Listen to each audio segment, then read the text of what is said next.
เ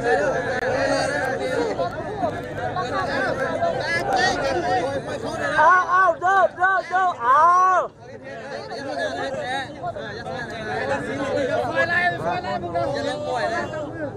นอนอยู่เอาเงินมาให้กูจะไปกูเบอร์เก่าเด้อ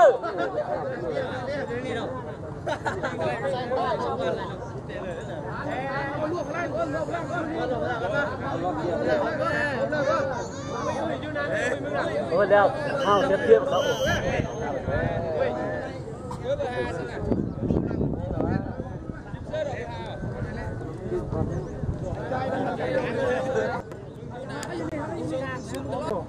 บ้านเซเว่นเสือจะไปบัดเอาได้แล้วลุยเลยวันมาเนี่ยเขาทานเห็นละโอ้เขาทานเห็นละโอ้ยเขาทานไปละเอาเขาทานไปละโอ้ยงานออกละ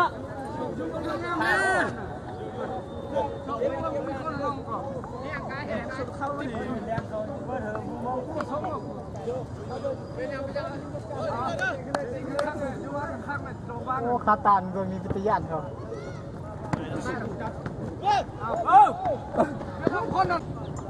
โอ้มีใส่แก้วเนาะเต็งยังไงอีเมื่อไหร่เฮ้ยควันเนี่ยเขาอี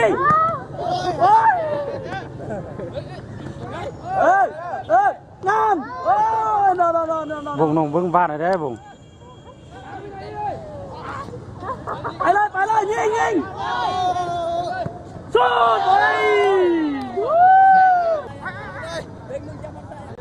จับเล่นมาควรเนี่ยนะแม่สู้ทีแล้วแม่เป็นบานยอดเนาะเป็นบานยอด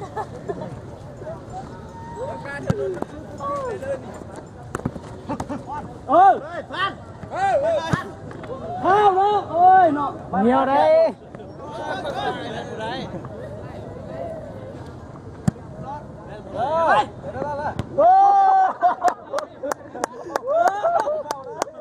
สายตัวเนาะเห็นเนาะโอ้ยไหวโอ้ยตันเนาะโอ้ยเข้าไปโอ้ยบุญจันทร์เนาะโอ้ยสายบุญจันทร์สุดโอ้ยลักอีกนะมีการลักนะโอ้ยลักสุดเอาสายเล็กเองเนาะเขาเลื่อนเนาะเข้าเลยโอ้ยน่าหัวหีเนาะโอ้ยเล่นบานมาอีกแล้วหยุดก้นนะสุดเลยเอาสุดโอ้ยสุดนี่โยนนะสุดเลยโอ้ยเล่นเต็งไปแล้วไปโอ้ยบานไปแล้วเนี่ยเขาเนี่ยแพ้กับพันครับไปโอ้ยนักพากย์นี่ออกเดินนี่เถอะโอ้ยแม่งบังกล้องเลย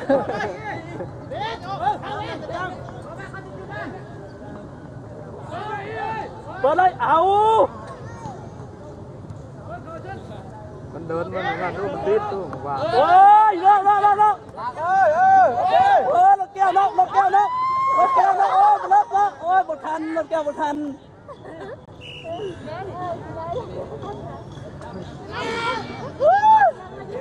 เป็นมาเต้นเจเนาะ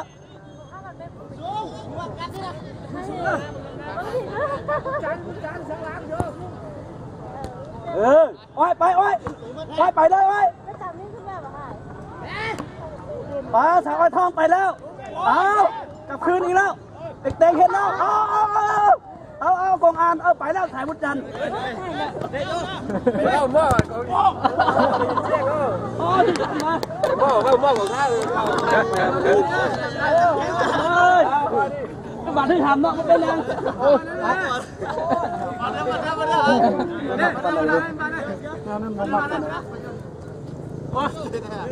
แต่ชุดแม่ตัดกำลังแล้วตัดกำลังเรียกเขาเนี่ยบอกปดไว้อยู่เพื่อนคือมันนั่นเลยนักกีฬาปดไว้อยู่ห้องโอ้ เป็นยังเนาะคือหันเนาะ ทำแล้วบุญจันทร์ฮะ ส่งให้มีการลบเนาะไปมีการลบสัตว์เสิร์ฟเห็นแล้วเอาไปใส่ไอ้ทองใส่อุ้ยเนาะเอาไปมาได้กินมีกดเลยไปแน่บ้านนะเฮ้ยเอาแล้วสัตว์เธอลอกแล้วเอาสัตว์การลอกโอ้ยเจ้าตูนพี่ไปบ้านด้วยไอ้เพชรไปแม่บุญจันทร์นี่รอตลอดเลยไปยุ่งเลยไปพอดว้าพอหีเนาะไปถ่ายลิงเ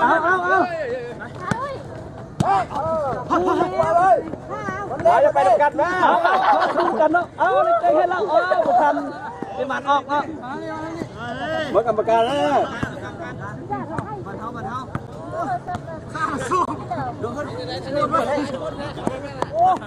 เอาเป็นยังจะผ่านมาไรดีจังสิน่ะเอาสู้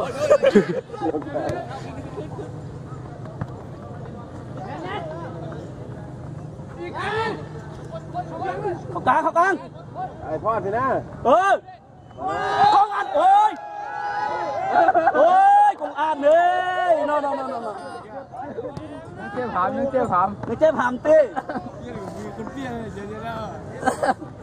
วกรรมการเ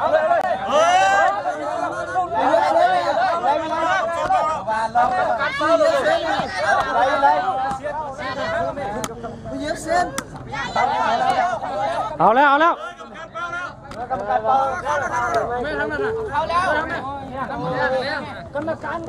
ส่วนบุคคลดีนะ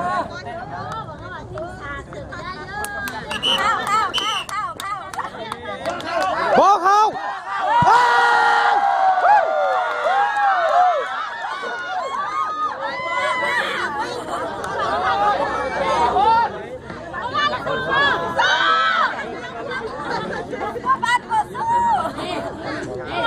จัดการอี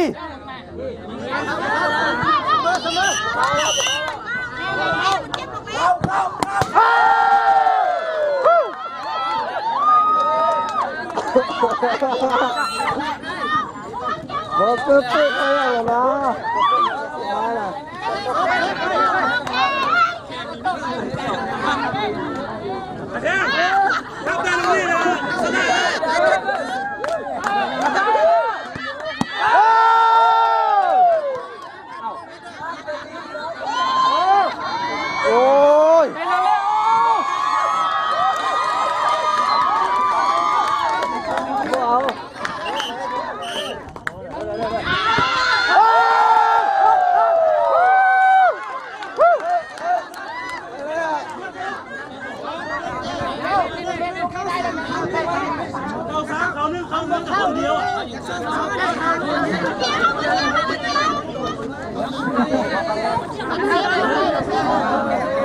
ข่าวลูกนี้ชนะเลย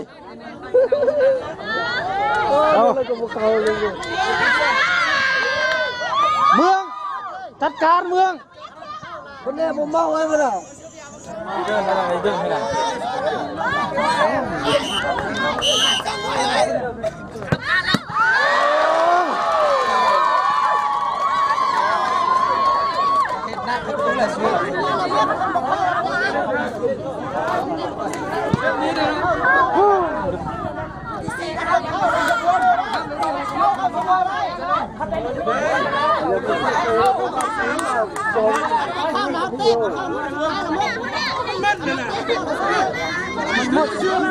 ไม่บัดเจ็บคะแนนหรอเขาซ้อมดูกับเขาเลย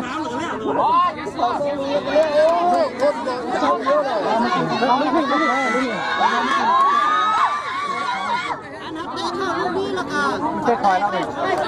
เตะมุมเชิง